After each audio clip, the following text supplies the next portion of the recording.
Meaning of hematology. Hematology. Hematology. Hematology. Hematology. Hematology is the branch of medicine that deals with the study of blood, blood-forming tissues, and blood disorders. It includes various subdisciplines such as hemostasis, transfusion medicine, and oncology. Hematologists are medical professionals who specialize in diagnosing and treating blood-related conditions, including anemia, leukemia, lymphoma, and other blood cancers.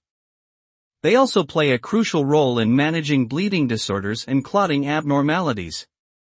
Hematology helps to improve our understanding of normal blood physiology and how it can be affected by diseases or other factors, thereby leading to better patient care and improved outcomes.